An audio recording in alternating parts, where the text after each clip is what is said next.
चिराग पासवान दिल्ली आज चले गए हैं, मगर बिहार की कई राजनीतिक सरगर्मियों में कई प्रश्न छोड़ गए हैं।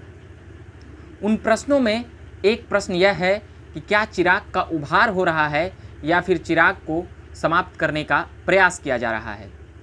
चिराग पासवान का यह आरोप है मुख्यमंत्री नीतीश कुमार पर कि उन्होंने पार्टी और परिवार दोनों को तोड़ने का काम किया है। साथ ही चाचा पशुपति कुमार पारस पर भी आरोप लगाते हैं चिराग पासवान कि उन्होंने मंत्री बनने के लिए ही जब ये सब करना था तो फिर पार्टी और परिवार तोड़ने की क्या ज़रूरत था, वह हमसे एक बार कहे होते।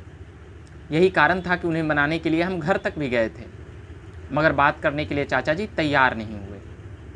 एक प्रेस कॉन्फ्रेंस के सवाल में कहे कि क्या पशुपति कुमार पारस की बातों में या उनके बातों से चिराग पासवान सहमत होकर फिर से एक साथ होंगे, तो चिराग पासवान ने कहा कि हम हमेशा चाचा जी का सम्मान करते हैं और हमेशा उनके साथ रहते हैं, मगर उन्होंने जो व्यवहार किया तो आप ही मना लीजिए।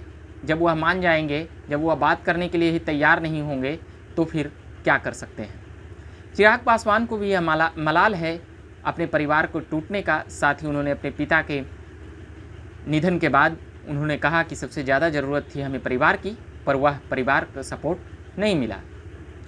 तो क्या चिराग पासवान जो तमाम सवाल छोड़कर जा रहे हैं, उनका कहना है कि कानून के तमाम जो जानकार लोग हैं हम उन लोगों से बात करेंगे, उसके बाद तमाम निर्णयों पर हम पहुंचेंगे। फिलहाल कोर्ट द्वारा इस बात को अभी नोटिस में मतलब वो कह दिए कि यह हमारे दायरे से बाहर की बातें हैं। इसका फैसला चुनाव आयोग लेगा और लोकसभा के स्पीकर यानी अध्यक्ष लेंगे कि सदन का नेता कौन होंगे और असली पार्टी लोक जनशक्ति पार्टी का अध्यक्ष कौन है।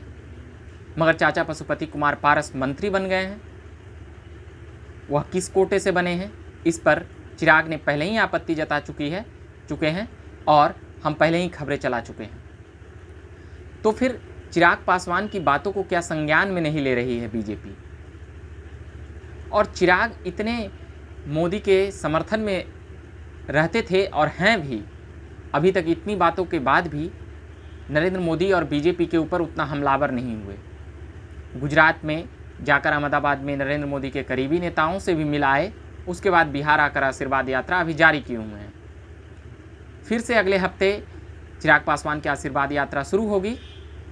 तो अभी के लिए हम इतना ही कहेंगे कि चिराग पासवान से जुड़ी हुई खबरें मैं कवर कर रहा हूं और अभी वही सुनाने और बतलाने का प्रयास कर रहा हूं। तो चैनल को सब्सक्राइब नहीं किए होंगे तो कर लीजिएगा और फेसबुक पेज को भी लाइक कर लीजिएगा ताकि आप तक खबरें जाती रहे। मेरा नाम हुआ रविकांत, आप देख रहे हैं झकास भारत। धन्यवाद।